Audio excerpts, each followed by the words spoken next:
if I'm being honest, when Matt and I started working together back in July of 2013, I thought Matt was good for sure. I mean, he had the 28, 40 PR from college, and he was an NCAA All-American. It wasn't until he raced at the 20K last year, so 2013, that I really felt like, okay, this kid is tough. He can race. To me, a lot of people can train, but not everybody can race.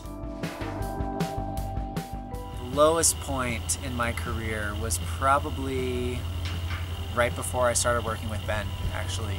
I had been kind of wandering after I left my previous team for about a year. I was writing my own workouts. I wasn't really sure what I was doing. I didn't really have a concrete plan. And then I had one injury that lasted for about 8 months, and then I kind of started coming back from that injury, and then I got another injury. When I met Ben, initially we were kind of just acquaintances for a while, just both being in Flagstaff, involved in the running community. He came to me with this idea of starting a team and proposed being my coach. And once I did a little research on him and thought, do I think that this guy can take me back to where I want to be? Will he get me at the World Championship and Olympic level? And when it came down to it, I had faith that he would do that. And so for me, it started as a friendship, turned into a coaching relationship, and I think it was really important to have that foundation because it allowed me to trust him that much more. It allowed me to respect him that much more, knowing him as a person and as a coach. That I found Ben and I found my team, and I'm back to training and I'm back to racing. Those goals are attainable again to me, and they're crystal clear now. They've never been clearer that the Olympics in 2016 are what we're shooting for. Yeah, so before Houston, his workouts were great. I mean, they were great, but really the way we were staging that segment at the time was for US Cross is what we were thinking. So in a way, Houston came kind of in the middle of the segment. So we had done some tough work, but I didn't necessarily think he was in peak shape. And based off what I had seen him do, I thought 102.30 was the time that I thought he could hit. And, to be perfectly honest, I base a lot of things off Brian Sell's training because I ran with Brian for 2 years and I know what kind of times he produced off of what type of workouts. And the type of workouts I saw Matt do, I felt like were similar to what Brian would do before he would run 102.30.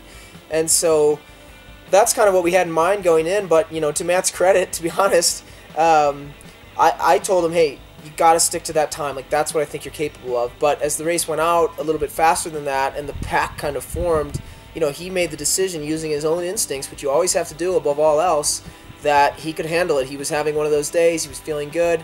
And so he went with the lead pack, and, the rest is history, 101.47. I mean, if you go back to January 1 of 2014 and to now, as we're talking here in September of 14, I mean, he has just piled on workout after workout after workout that have been stellar. Like, certainly high-level, national class stuff. There's not a lot of people in the U.S. who could have handled what he's handled over the last year, and that's going to pay off really soon.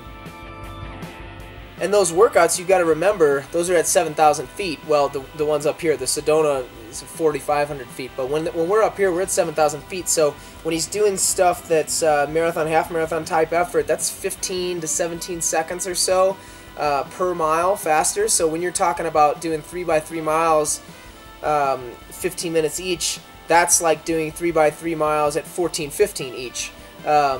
At sea level. So that's kind of mind-blowing type of stuff, especially in the middle of 100, 120 miles a week at altitude. It all adds up and piles up and creates kind of a training resume that's never going to leave. I mean, it's in his body, and it's going to help him moving forward.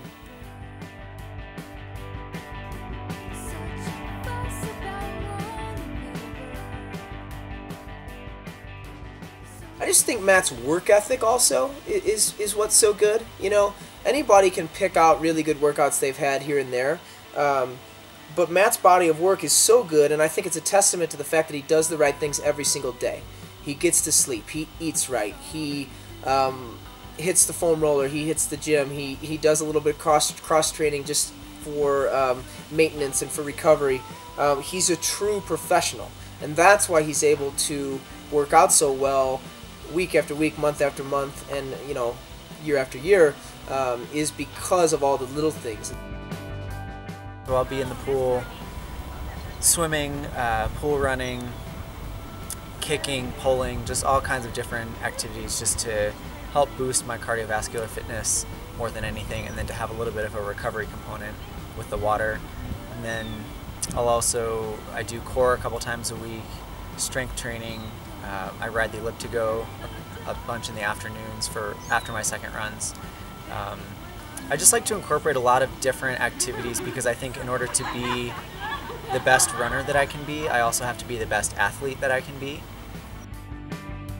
With specific regard to our team, everyone kind of brings different strengths to different workouts. So, you know, for example, Jordan is really good at running hills. So, you know, in comparing myself to him in workouts like that, I just try and stick on him as long as I can. And you know, I know that if I can do that, I'm going to have a great workout.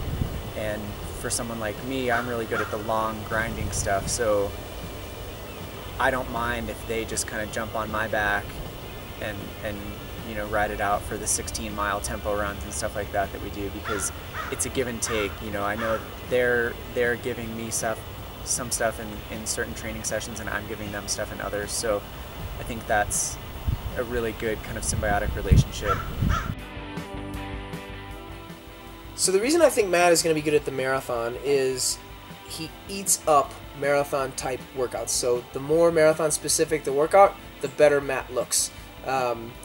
I've seen him out on Lake Mary already several times running 12 to 15 mile steady state runs in the 5:10 to 5:15 range, which is, you know, historically from the people that have run out here, Brett Gocher and others, Nick Arciniaga, and there's tons more that have come through Flagstaff.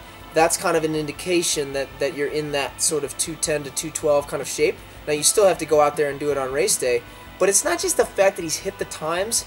It's the control in which he runs the workouts. It's the relaxed nature of his stride and his breathing that I think gives him a huge advantage.